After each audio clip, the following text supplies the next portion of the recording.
Olá, bem-vindo ao canal Boa Semente. Eu sou o pastor Júlio César, pastor da Igreja Assembleia de Deus do Registro, em Bangu, Ministério Madureira. Meu pastor presidente é o pastor Sóstenes Silva, para quem a gente sempre deixa a paz de Cristo. Estamos aqui hoje para lhe comentar a lição de número 10, rendendo graças ao Senhor. Se você não sabe onde está, você está no canal Boa Semente, onde eu comento lições da EBD, da Escola Bíblica Dominical. Então, se você tem um interesse pela palavra, você está no lugar certo. Se você quer aprender a Bíblia, está no lugar certo. Se você é um professor de EBD, está no lugar certo. Se você for aluno, também está no lugar certo, porque aqui nós amamos a palavra de Deus. Estamos no segundo trimestre da editora Betel Dominical. O nosso tema é Salmos e foi escrito pelo pastor Adriel. E hoje a gente vai comentar essa lição, que é a lição de número 10. Vamos falar sobre louvor, o Salmo 118. Ela está imperdível, peço a você que fique comigo. Então, se você não é inscrito, se inscreva no canal, clique no sininho, porque sempre que tiver alguma coisa nova você vai ser avisado. E não se esqueça, deixa o seu like e dá um glória. Tem muita coisa boa, mas tudo isso só depois da vinheta. Roda a vinheta. Bom é estar com vocês. Hoje nós vamos comentar a lição de número 10. Semana passada falamos sobre a lição de número 9, que falava sobre adoração em tempos de crise. Dessa vez nós vamos ver o Salmo 118 para falar de um tema muito interessante, que é o tema do louvor. E eu quero deixar para você rapidinho uma dica. Se você já é assinante do YouTube Premium, que é aquele assinatura do próprio YouTube, que te dá a capacidade de você assistir os vídeos sem intervalo comercial, você também pode ser membro do canal Boa Semente. Membro do canal Boa Semente, você vai ter acesso a conteúdos, a vídeos, a making off, erros de gravação, tudo isso nessa plataforma do YouTube, e você não vai pagar nada mais por isso. Aproveita, porque essa promoção pode ser por tempo limitado. A gente não sabe quando o YouTube vai tirar isso do ar. Então vai lá, clica aqui embaixo em Seja Membro, e seja membro você também. Eu pensei para abordar essa lição da seguinte forma. Na primeira partezinha, agora na introdução, eu vou destrinchar o Salmo 118 e vou usar o livro de Spurgeon aí para poder trazer mais subsídio, né, comentário de Salmos de Spurgeon. Na segunda parte eu vou fazer um apanhado geral da lição, aqui passo a passo, do primeiro tópico, segundo tópico, o terceiro tópico, e no final eu vou mostrar para vocês como eu construí meu esboço. Fizemos a enquete aí no canal, 70% aí votou por colocar o esboço, a preparação do esboço e o comentário junto. Então tá tudo junto também nessa lição, só que ela tá lá no final, tá bom? Vamos lá. O Salmo 118, eu vou começar fazendo assim uma divisão, né? Vamos fazer o raio-x do Salmo 118, que é o nosso tema, para a gente trabalhar. Bom, o Salmo 118 você pode dividir ele em 4 partes. Do versículo 1 ao versículo 4 você pode falar, ou você pode dizer que o tema ali é o seu amor que dura para sempre, ou a sua benignidade dura para sempre, ou a sua bondade dura para sempre. Do versículo 1, ou do verso 1 ou verso 4. Do verso 5 ao 14, o tema é o Senhor está contigo. E do verso 15 ao 24 Ele é a pedra angular. E do verso 25 ao verso 29, Ele nos faz prosperar. Vamos também agora aproveitar e fazer aqui um apanhado geral sobre o histórico desse salmo, quem escreveu ou em qual situação ele pode ter sido escrito. Segundo o comentário de Spurgeon, que ele tem um livro, Comentário de Salmos, ele destaca o assunto da seguinte forma. Ele vai até o número de livro de Esdras, capítulo 3, versículo 10 ao 11, onde nós lemos que quando os construtores lançaram os alicerces do templo do Senhor, os sacerdotes com suas vestes, suas trombetas, os levitas, filhos de Asaf, com símbolos, tomaram seus lugares para louvar o Senhor, conforme prescrito por Davi, rei de Israel. Com louvor e ações de graças cantaram responsivamente ao Senhor, porque Ele é bom e o seu amor dura para sempre. E todo o povo louvou ao Senhor em alta voz, pois haviam sido lançados os alicerces do templo do Senhor. Isso é que diz o texto. Ora, as palavras mencionadas em Esdras são as primeiras e as últimas sentenças deste salmo, Salmo 118. E nós concluímos, ou seja, Spurgeon diz, portanto, que o povo salmodiou todo este canto sublime, e mais ainda, que usou desta composição em tais ocasiões onde foi ordenado por Davi, que concebemos ter sido seu autor. O próximo passo leva-nos a crer que ele é o seu tema, pelo menos em algum grau, pois está claro que o escritor fala de si mesmo em primeiro lugar, embora possa não ter se limitado a todos os detalhes da própria existência pessoal. Que o salmista tinha uma visão profética de nosso Senhor Jesus é bem claro. Algumas pessoas também dizem que o versículo 17, onde diz não morrerei, mas ficarei vivo, faz uma referência direta a Cristo. Por isso também acreditam, que esse salmo seja um salmo messiânico. E o salmo messiânico é aquele que a referência, ele aponta para Cristo, para diversas características de Cristo. O Salmo parece nos escrever Davi ou algum outro homem que foi nomeado pela ação divina a um cargo alto e honrável. Este herói eleito viu-se rejeitado por seus amigos e compatriotas e ao mesmo tempo sofreu violenta resistência dos seus inimigos. Com fé em Deus, ele luta por seu espaço designado e no tempo devido consegue obtê-lo, de tal forma a demonstrar o poder e a bondade do Senhor. Ele, então, sobe à casa do Senhor para ofertar sacrifício e expressar sua gratidão pela divina interposição, todo o povo abençoando e desejando profundamente e abundantemente a prosperidade.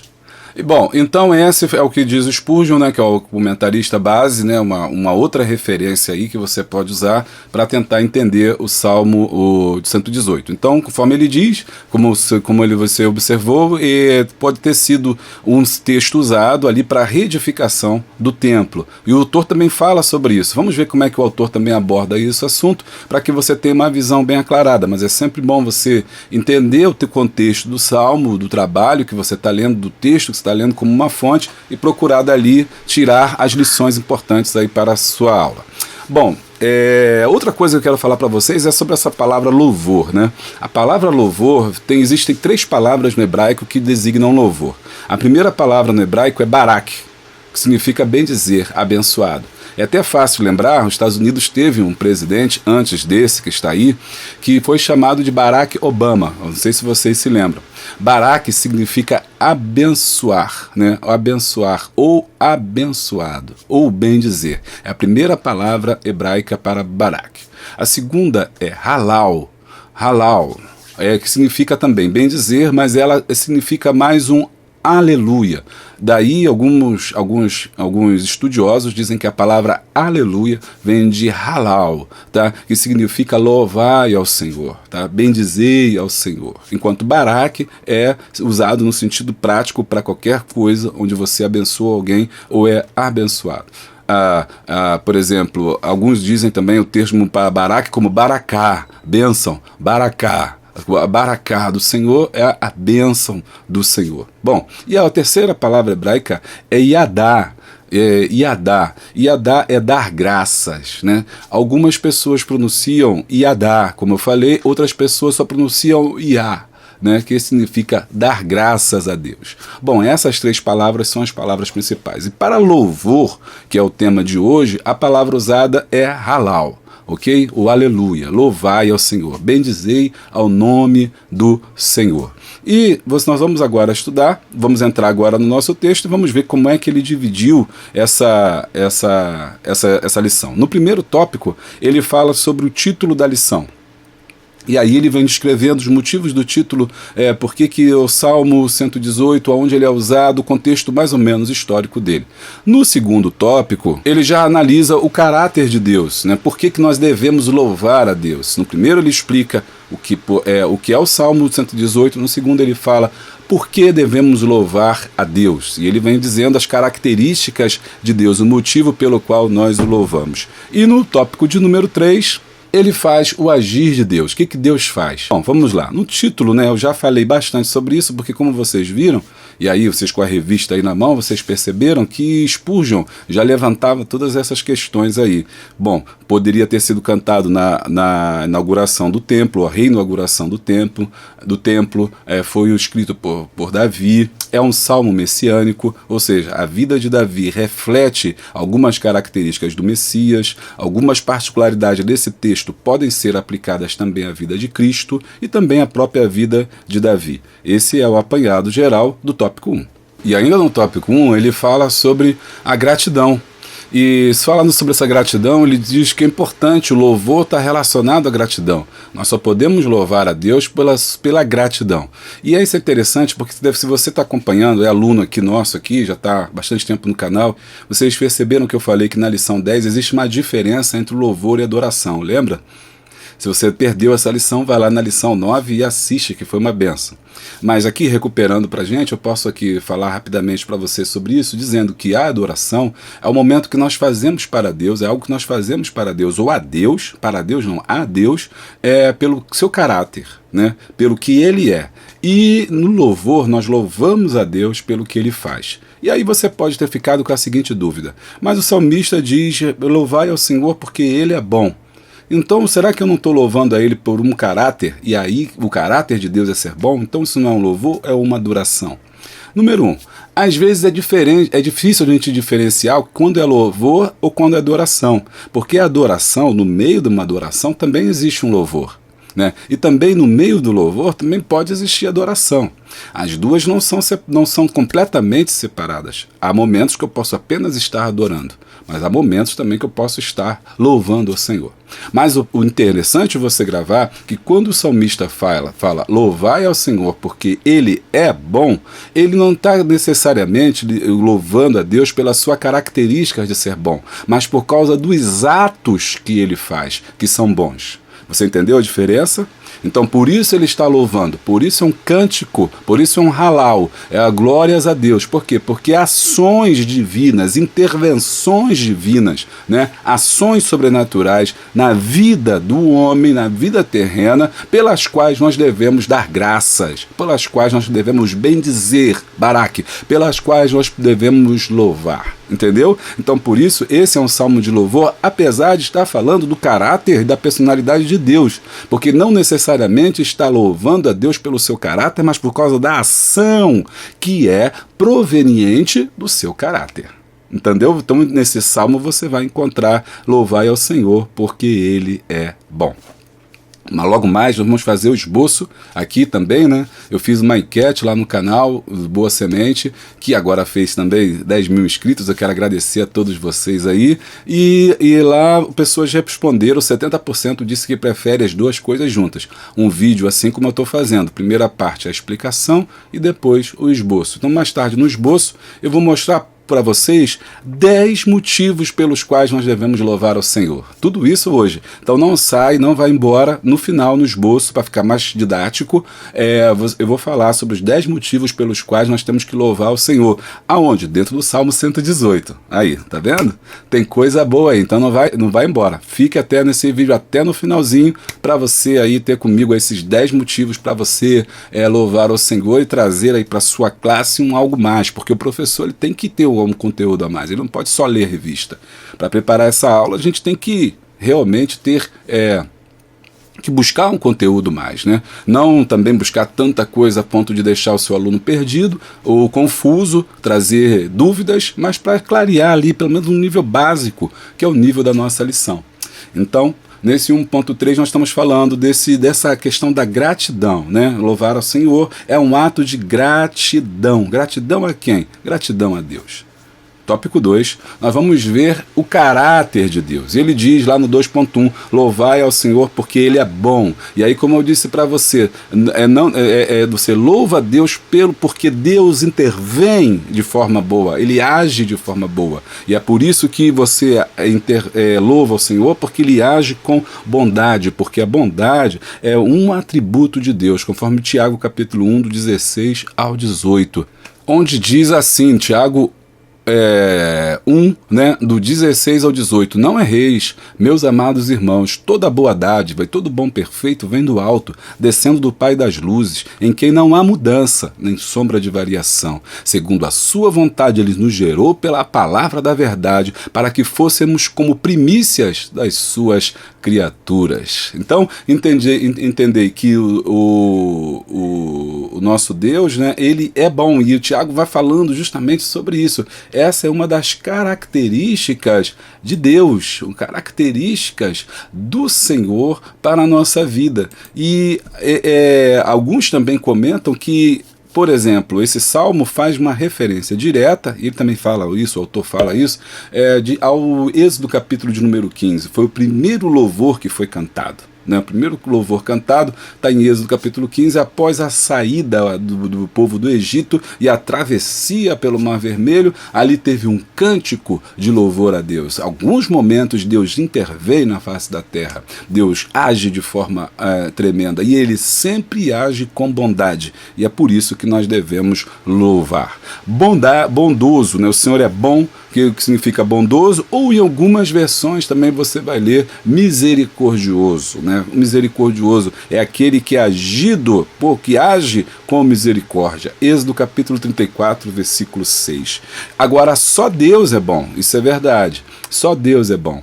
Bom é uma característica divina, do caráter divino. O homem é mau, mas Deus é bom. Por isso, certa vez, algumas pessoas chegaram para Jesus e falaram: bom mestre. E Jesus respondeu para eles, já conhecendo a maldade do seu coração, disse: por que me chamais de bom, sendo que bom é o meu Pai que está no céu? Bom é somente Deus. Nós praticamos bondade. E quando que nós praticamos bondade? Quando produzimos o fruto do Espírito é gerado dentro de nós. Então nós somos maus, mas podemos praticar bondade, desde que tenhamos e devemos praticar a bondade como um fruto do Espírito. Por quê? Qual a diferença, pastor? Eu não entendi. O bom, ele sempre faz o bem. E nós fazemos o bem quando nos convém, fazemos força para fazer o bem, buscamos em Deus a graça para fazer o bem, mas nós não somos bons, porque a nossa natureza é má, a nossa natureza é pecaminosa, e apenas pela restauração do Espírito Santo é que podemos produzir frutos dignos de arrependimento. Somos pessoas más, mas que estão procurando dar frutos bons. Deus não. Deus é sempre bom. Como o Tiago falou, nele não há sombra nem mudança de variação. Ele não foi bom ontem e hoje é mau. Ele não é bom hoje, mas foi mau no passado. O Deus do Antigo Testamento era mau, o Deus do Novo Testamento é bom. Não, Deus é bom. Louvai ao Senhor. Por que você também não aproveita esse dia para louvar o Senhor, para dar graças a Deus e exaltar o seu nome? No 2.2 ele fala outra característica: benignidade. O que é benignidade? O que é benignidade? Aí muita gente confunde benignidade com bondade ou com bom. Benignidade é o ato de praticar o bem. Vamos lá, devagarzinho. Bom é a pessoa que é boa. Bondade é o ato daquela pessoa. E benignidade é o ato contínuo da pessoa que é boa. Vamos clarear um pouquinho isso, lá no esboço fica melhor, mas você vai entender da seguinte forma: benigno é aquela pessoa que é incapaz de fazer o mal.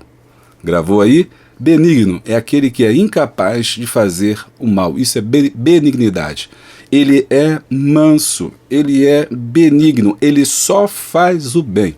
Você pode fazer o que for com ela, que ela é incapaz de fazer o mal. Às vezes ela até quer fazer uma coisa de maldade, mas ela fala: eu não consigo fazer o mal, eu não consigo guardar rancor, eu não consigo me brigar com fulano, eu sei que eu quero até fazer, mas eu não consigo. Ele é incapaz de fazer o mal. É uma pessoa benigna.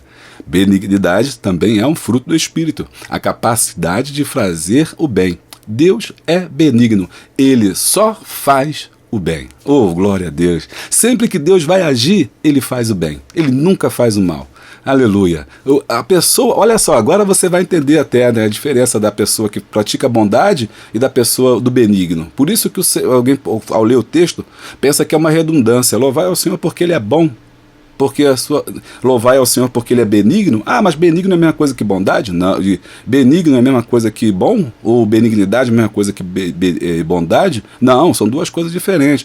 Bom é quando eu sou do meu caráter bom, ou bondade quando eu pratico um ato isolado, uma vez ou outra, de uma bondade. Eu posso ser bom com uma pessoa e ser ruim com a outra. Eu posso ser bom com um amigo e ser ruim com o inimigo. Eu posso fazer várias coisas, mesma pessoa, contradição humana. Agora, o benigno, ele sempre faz o bem, nunca faz o mal. Então Deus não é só bom, Deus é bom e benigno, porque sempre que Ele age para o bem. Mesmo quando ele nos castiga, está agindo para o bem. Porque a Bíblia diz que o Deus açoita e castiga todos aqueles que quanto recebe como filhos, ou seja, corrige aqueles que ama. Então, mesmo quando Deus às vezes faz alguma coisa que parece ruim para nós temos que entender que é o melhor de Deus, porque Ele é benigno, Ele é incapaz de fazer o mal. E em Tiago, quando você continua lendo, vai dizer que a ira de Deus dura só um instante, ou seja, Deus não é um Deus raivoso, bravo, mau para castigar o homem, Deus só faz o bem. E aí você pode perguntar, mas por que então acontece tanta coisa ruim? Não é culpa de Deus, é culpa do homem, das suas escolhas. A Bíblia diz que aquele que pecar é esse que morrerá. Não é Deus que está matando, é ele que está morrendo por causa da sua teimosia, por causa do seu pecado. Mas Deus é bom. Esse é o motivo pelo qual o salmista diz: louvai ao Senhor porque Ele é bom. Tópico 2.1, e louvai ao Senhor porque a sua benignidade é para sempre, é eterna, ela nunca tem fim. Aleluia! No 2.3, né, também um outro motivo é que ele nos escuta. Primeiro, ele é bom. Segundo, ele é benigno. E terceiro, é aquele que nos escuta. Por ser benigno, ele sempre nos ouve. Louvado seja o nome do Senhor. Você pode clamar e Deus ouve. No momento de angústia, o salmista clamou e Deus ouviu. O Salmo 118, ele é justamente isso. Davi passando por uma grande tribulação, Davi passando por uma grande prova, mas no meio da sua angústia, ele clamou e o Senhor o ouviu. Versículo de número 5 do Salmo 118. E bom é saber que temos um Deus que nos escuta, que nos ouve quando nós clamamos ao Senhor. Então, essas três características estão no tópico 2. Ele é bom, ele é benigno e ele nos escuta. Vamos para o tópico 3? No tópico 3 a gente vê, ele fala sobre o agir de Deus, né? E ele diz que existe três ações de Deus ali. Então olha também que é só porque é louvor, tá vendo? Tá entendendo? O louvor a Deus pelas suas ações. Primeiro, porque ele nos dá força, tá no Salmo. Segundo, porque ele é a nossa luz. E terceiro, porque ele é a base, a pedra angular. Vamos ver? Enquanto eu estou falando aqui, eu estou usando o meu próprio rascunho, por isso que vocês estão vendo eu mexendo ele aqui, acertando, é o próprio rascunho. No 3, é aquele que concede luz, versículo de número 27. Então, ele é a nossa luz. A luz serve para dar direção, a luz serve para dar entendimento, a luz serve para dar conhecimento. E aí tem uma visão muito clara entre as trevas, né? E o que significa as trevas? É o não discernimento, é o não entendimento em contraposição com a luz. 1 Pedro, capítulo 2, versículo 9. Segunda característica desse caráter de Deus, segundo o Salmo 118, é que aquele que concede força, o versículo de número 14. O Senhor é a minha força e meu cântico, porque Ele me salvou. E é verdade isso, né? Quando o salmista precisou, Ele foi a sua força, Ele foi o seu refúgio, Ele é aquele que ajuda. Isaías 40, 29 e Efésios 6, 10 fala sobre essa possibilidade de nós podermos ter o Senhor como a nossa força e louvar ao seu nome. No tópico 3 tem um assunto muito interessante, no 3.3, é que o salmista também declara que ele é a pedra angular. Por isso esse salmo também é um salmo messiânico. Muito bom. Salmo 118, versículo 22 diz: a pedra que os edificadores rejeitaram tornou-se a pedra de esquina. Essa referência está direta ali, né, com a pedra angular. O que era a pedra angular? Existem muitas pessoas que às vezes têm dúvidas sobre isso. A segunda referência está em 1 Pedro 2, 6. Né? E é uma pedra importante, aliás, um conceito importante, um conceito teológico importante. Segundo alguns autores, Israel seria essa pedra. O salmista estava falando de Israel, essa pedra rejeitada. Para construções antigas era usada a chamada pedra fundamental. É aquela pedra que os construtores colocam, né? Ou um tijolo que eles colocam no início, quando vai ainda fazer o esquadro da construção. Então tem um esquadro da construção. Deixa eu pegar aqui o meu esboço, daqui a pouco eu vou mostrar para vocês como eu fiz. Está aqui o meu esboço, né? Então a pedra angular, ela seria aqui, ó, que dá ângulo. Deixa eu botar aqui desse lado, que dá ângulo à minha construção. Então eu lançaria aqui uma pedra angular, né? Lançaria aqui e a partir dela eu lanço aqui, ó, o ângulo, fazendo 90 graus. Toda a minha construção vai estar baseada nessa pedra. Deixa eu fazer até aqui. Digamos aqui, essa aqui é a nossa pedra, né? Eu vou lançá-la, essa pedra, colocar essa pedra.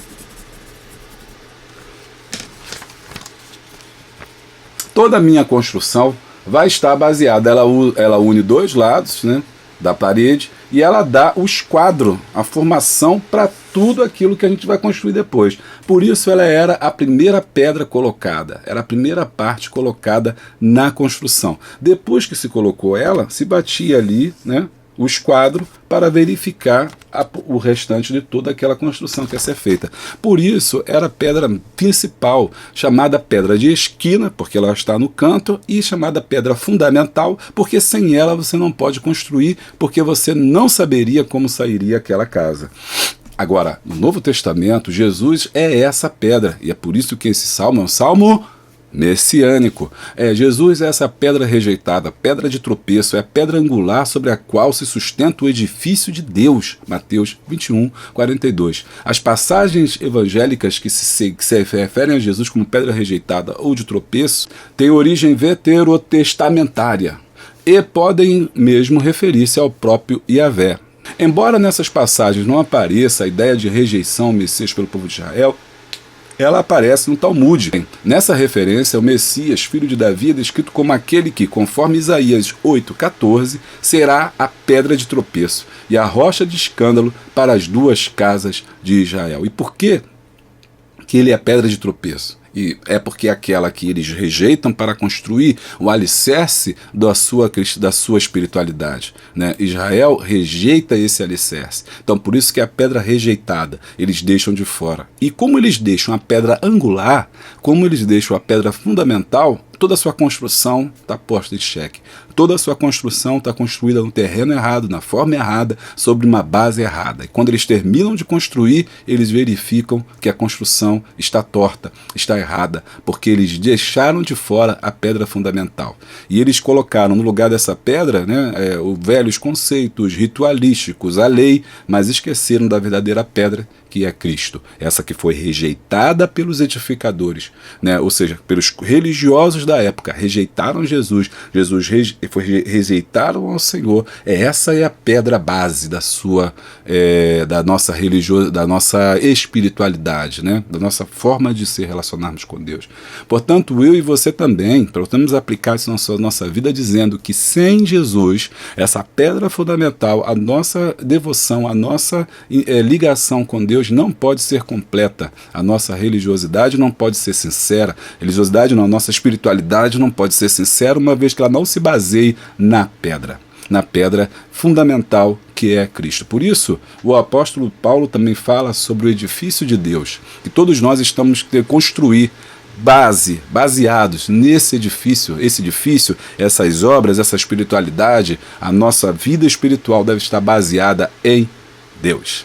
Tá gostando?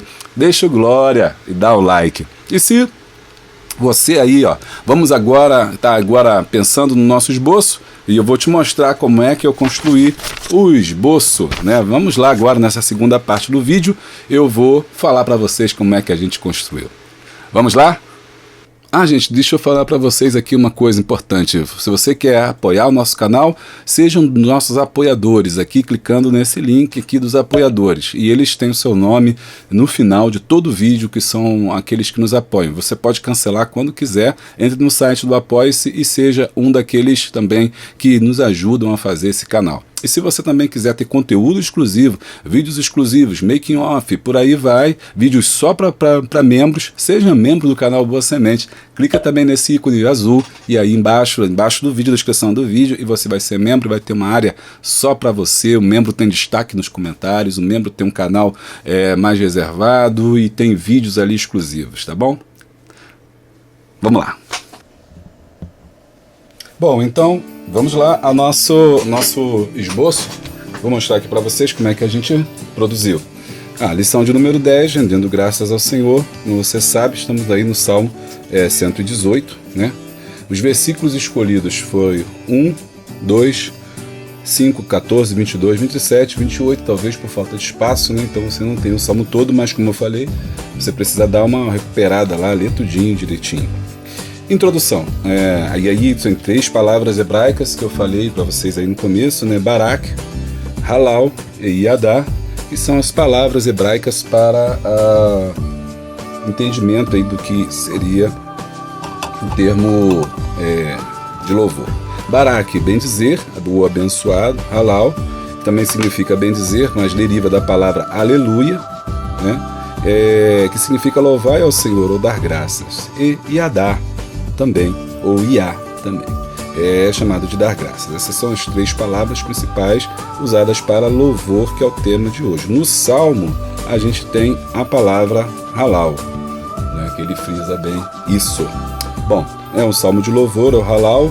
Existem na Bíblia vários salmos e existem um grupo de salmos chamados salmos de louvor. Vai do 103 inclusive ao 118. Bom, e ele é cantado às vezes na sinagoga e também na fundação do templo, aquela proposição de Spurgeon aí que nós cantamos, que nós falamos aí logo no começo. Talvez uma referência ao primeiro cântico da Bíblia, que foi lá em Êxodo, capítulo de número 15. Tá? Também ele era cantado, segundo o autor, nas festas. Eu botei aqui festas, peregrinações, Pentecostes, cabanas. Tá? As 3 tipos de festas onde esse salmo possivelmente era cantado. Lógico, gente, que tudo isso é uma incógnita, é uma suposição. A gente não tem certeza se realmente esses salmos eram cantados nessas ocasiões. 1.2 título. Segundo o autor da revista, este seria um cântico cantado em comemoração às vitórias de Davi e também após o cativeiro. Alguns chamam de salmo messiânico, a gente já falou sobre isso. Esses também podem ser também pequenos quadros aí para o seu trabalho.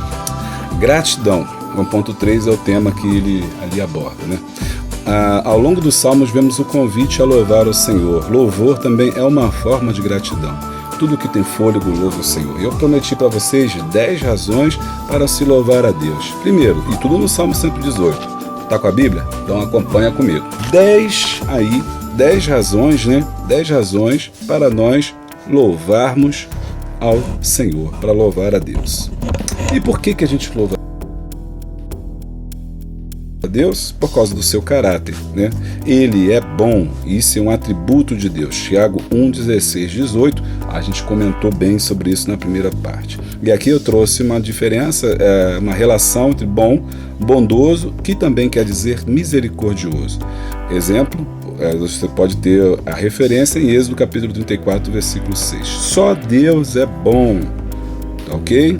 Só frisando aqui, bom somente o Pai. Marcos 10, 17 e 27. E também porque sua benignidade dura para sempre. Então, primeira característica que a gente louva a Deus porque Ele é bom. E segundo, porque a sua benignidade dura para sempre. Então, caráter de Deus, porque Ele é bom e por causa da sua benignidade. Benignidade, ok? E você deve ficar pensando ali, poxa, e aquela diferença de bondade, benignidade, como é que faz? Aí eu já preparei aqui, ó. Em termos gerais, o que a gente pode dizer? Como é que a gente pode diferenciar o bom do benigno, né? Como é que a gente diferencia isso aí? Como é que a gente faz como é que a gente marca aí essa diferença? Bom é o que pratica o bem e benigno é incapaz de praticar o mal. Lembra que eu falei? Então benigno é aquele que só faz o bem. O bom é aquele que faz bondade ou pratica o bem. Aqui com esse quadro aqui, acho que ficou bem claro, bem fácil aí de você entender, tá bom? Ambos também são frutos do Espírito.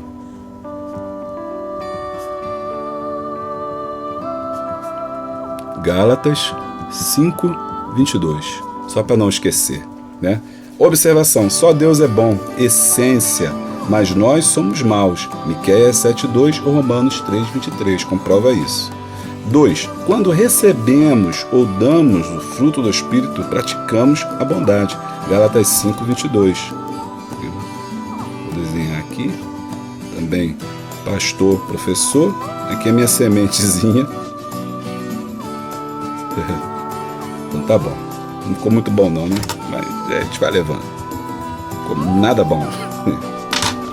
Mas deu para entender, né? A ideia é da semente aqui. Quando nós damos o fruto do Espírito, nós então estamos aptos a praticar a bondade. E também temos que ter a benignidade. Número 2. O Salmo 136 expressa que Deus é benigno 26 vezes, sabia? Salmo 136 é o que mais diz sobre a benignidade de Deus. Deus é benigno, só pode fazer o bem. Louvai ao Senhor. Bom, e o 2.3 ele fala: por que devemos louvar ao Senhor? Porque Ele escuta, Ele que escuta. Por ser bom e benigno, Deus sempre nos ouve. Versículo 5. Bom, e no 3 ele fala sobre o agir de Deus. Neste tópico vemos outras 3 ações de Deus. Ele dá força, Ele dá luz e Ele dá base.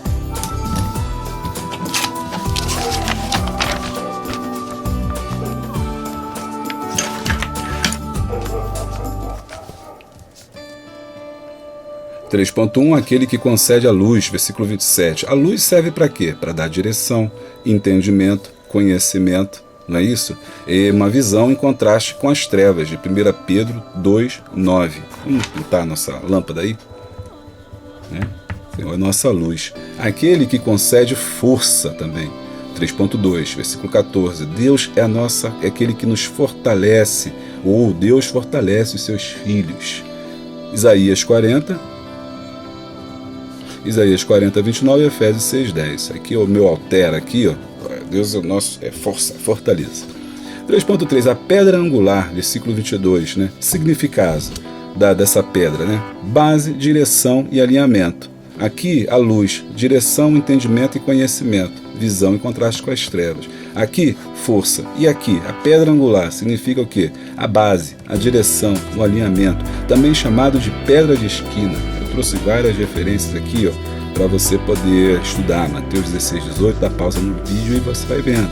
1 Coríntios 3:11, Efésios 2:20, 1 Pedro 2:4, 6 e 7. Essa pedra é também chamada de pedra rejeitada, né? Que eles deixaram de lado. Mateus 21:42, Marcos 12:10, 1 Pedro 2, 4 e 6.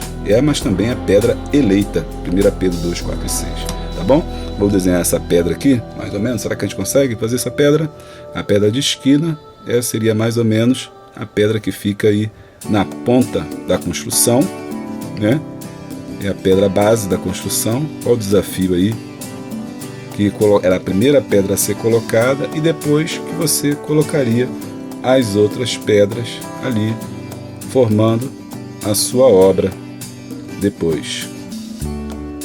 Você vai formando a sua obra, colocando. Essa pedra aqui da ponta era chamada a pedra de esquina, também chamada dessa pedra aí rejeitada. Essa pedra aqui era a pedra de esquina.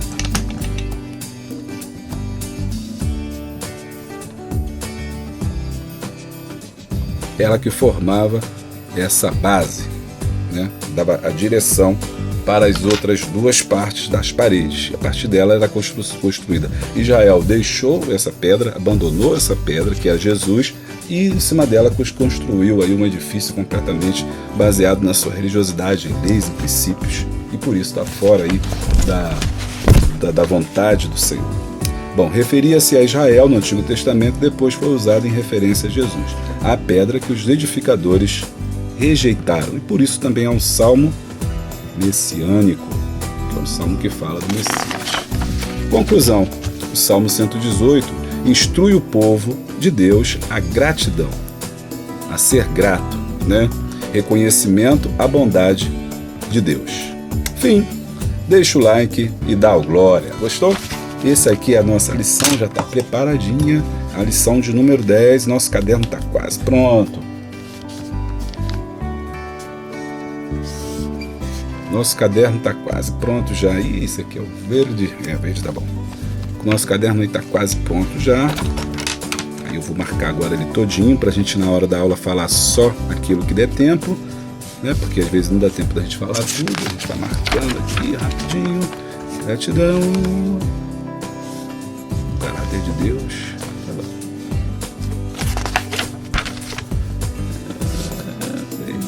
Muito bem. Bacana, hein? Bacana o nosso esboço de hoje. Isso aí. Essa é a nossa lição de número 10.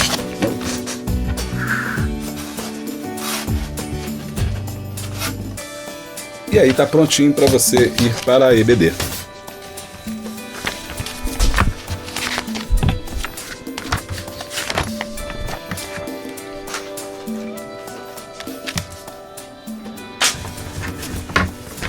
prontinho para a gente ir para nossa EBD. Gostou? Deixa o like e dá o glória! E você pode ajudar também o canal Boa Semente adquirindo nossos livros. Nós temos livros sobre EBD, Manual da Escola Bíblica Dominical. Nós temos o Café com Deus, né, que é um livro sobre a devocional de Salmos. Aí eu faço uma devocional para cada dia, são os 50 primeiros Salmos. Tem um livro sobre liderança também, né, os 7 passos da liderança, também importantíssimos aí para quem quer liderar. Se você quiser nos ajudar, vai ser um prazer, e você encontra tudo pela Amazon, que também está com promoção, frete grátis para todo o Brasil. Aqui, não deixa a oportunidade passar não. Clica aqui embaixo no link e compre pela Amazon, você vai receber na sua casa. Uau, terminamos aí o nosso esboço, e eu tenho certeza que foi bênção para a sua vida. Que Deus possa te abençoar. Estou feliz aqui em poder trabalhar com vocês, lição 10. Estamos chegando ao final. Tem muita, falta agora algumas lições, agora 3 liçõezinhas para a gente acabar esse trimestre, e o próximo que vem também vai ser bênção. Que você tenha uma semana abençoada, que a sua escola seja bênção. Se você já voltou aí de quarentena, cuidado, use máscara, álcool gel, distanciamento, e se você puder fazer online, distribua esse vídeo, compartilhe esse vídeo com mais e mais pessoas e estude comigo na segurança da sua casa. Amém? Deus te abençoe.